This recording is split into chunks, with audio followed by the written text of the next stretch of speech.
Well, I'm Shaggy the Opinionated Hippie, and this is part 10 of my ranking and reviewing Frank Zappa cover albums, other people covering Frank Zappa's music. I'm going to talk about this one, and then I will show you where this one falls among the other 9 I've already done.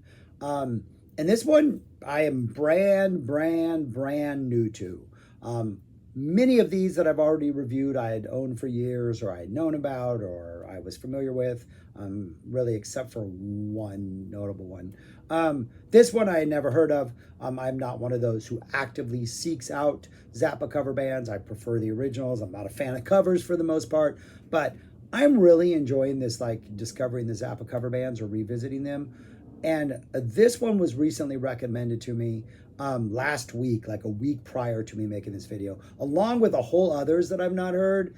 So for those of you making those recommendations, those are the next things I'm listening to, because I'm at that point in my Zappa cover experience. I think there's 2 left that I'm waiting to do. But for the most part, I am unfamiliar with other people doing Frank Zappa's music. And so this has been really exciting. And this album has been a complete joy from the very first, like 10 seconds of the first song all the way to the end. It is, as you can read, as you know from the title, it is the Norwegian Wind Ensemble, the brass from Utopia, a Frank Zappa tribute. I think this came out about 20 years ago from now, if I'm not mistaken, maybe 2003. No, 10 years ago, 2013. And it is all instrumental, lots of brass, tubas, trombones, something else is in there, flugelhorn. There's some other brass. It's about, I think, a 10 or 11 piece band. And even without getting into any of the songs, some of the things that stand out is, like, Frank has this saying, and it popped up on the, of a comment of my previous review of the Ensemble Moderne doing Zappa, about putting eyebrows on it. Like, put eyebrows on it. Like, you know how to play the song, now play the song with eyebrows on it. This is like eyebrows on top of eyebrows on top of eyebrows. There are so many eyebrows on these renditions of these classic songs. And there is a sense of feels alive and vibrant and fun, like every song, even when we get to things that are maybe a little more serious in nature or have a more minor quality to them. There is just a sense that this band is having the time of their life. And the brassness in particular, and their like use of brass eyebrows, just gives it, for me as a kid of the 70s, the 1970s, it reminds me of the 70s. Brass was everywhere in the 70s. I would say like almost every like television theme show had like brass all over it. It seemed like, of course, Herb Alpert had sort of a little mini resurgence in the 70s. You just seemed like brass was everywhere. And so much of sort of these arrangements and the use of brass instruments, especially the use of your trumpet, very much reminds me of the 70s, but like in the best way possible. It's just got so much life to it and so much fun and so much energy. Just absolutely fantastic, just sound to the band. Yeah, it's absolutely fantastic. Eyebrows all over the place. Sounds like the 70s. I think it's a pretty good track listing. There are some like, okay, this one is almost always on this sort of album.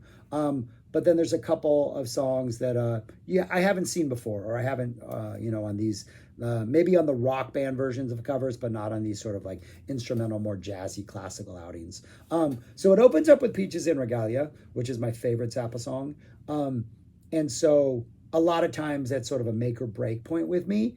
And almost immediately, before they get to the dun, dun, dun, dun, dun, dun, dun, dun, they drop this weird little, like, I think it's a trumpet. There's just this random note right before the melody's about to drop. And immediately it's just, oh, that's different and unique.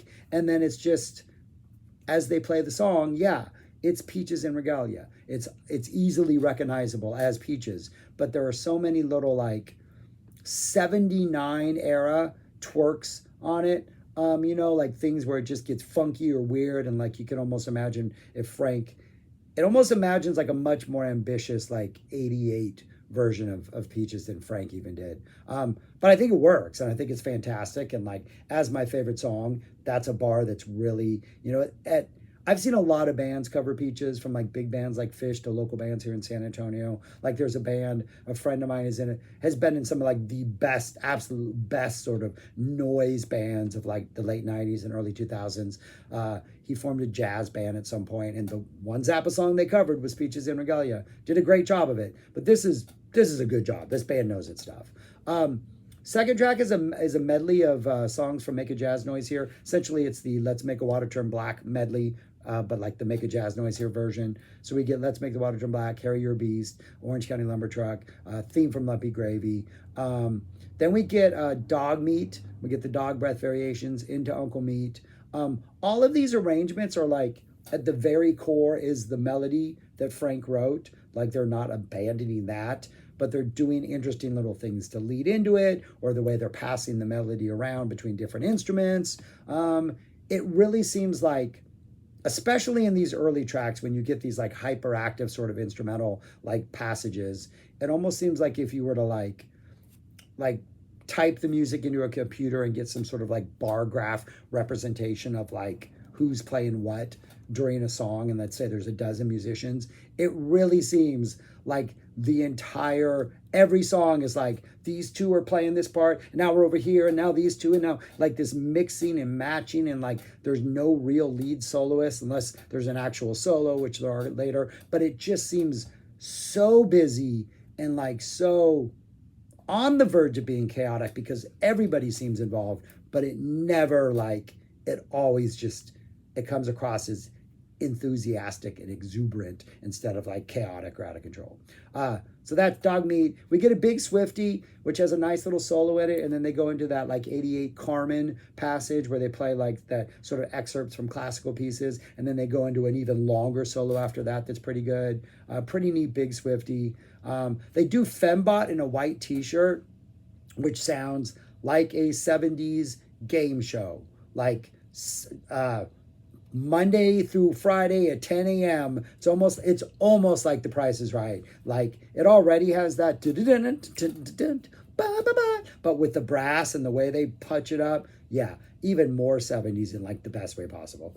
We get a revised music for low budget orchestra. This is the second release in a row in which I think this is one of the highlights of the release. I think this is such a great song that Frank somehow on that Studio Tan version just didn't capture the richness and depth and everything that this song could have. And this version, and the version I talked about with the Ensemble Modern, are just ridiculous. They take this basic song and just let it transcend what Frank did with it and just bring out even more of the magic of the actual composition. I Promise Not to Come in Your Mouth, not a song you see covered a lot, otherwise known as Leather. Really nice version of this. You know, that instrumental little sweet little weird jam of late 76, early 77. We get into Kidney's Arf of You, which is really fun. Definitely doesn't have sort of the blistering manicness of the fall 74 version, which I think is the best version of them all. But it's still a really neat song to hear this band do.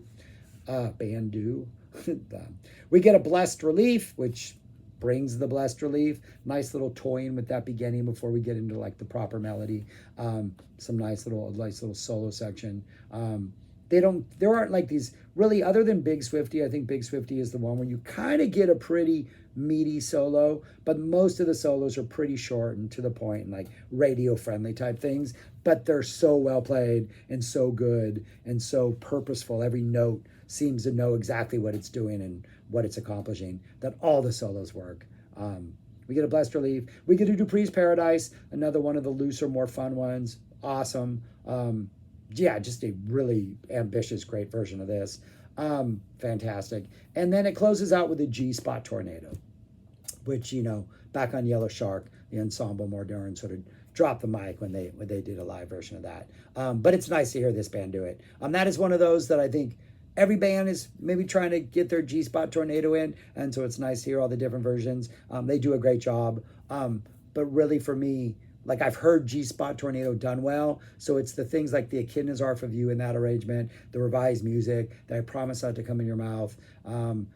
Even the Make It Jazz Noise here medley just feels fresh. There's a number of choices they make with the songs that I'm like, yeah, I really appreciate you doing that song, and especially the way you're doing it. So yeah, this is fantastic. I've only listened to it, I discovered it about a week ago. I've only listened to it a handful of times, but I've managed to listen to it in the car and at home and in like different scenarios, and enjoyed it every single time. And so where would I rank it among the other 9? At this point, I'm dropping it to number 4. It's a number 4. Those top 4, I really do think are maybe a notch above the rest. The band from Utopia is excellent. Harmonia plays Zappa, excellent. Sweet Little Band is this, it's for children, but it kind of works. Zappa's Universe and Frankly Acapella have really strong moments. The Jam Band Tribute was the only one that I think I'm flat out disappointed with. But those top 4, the Ensemble Modern plays Frank Zappa. That's just like, that band is untouchable. And they tackle Gregory Peccary, which is an automatic win. The Ed Palermo Big Band is something I've been listening to for decades. So there's an absolute love for it.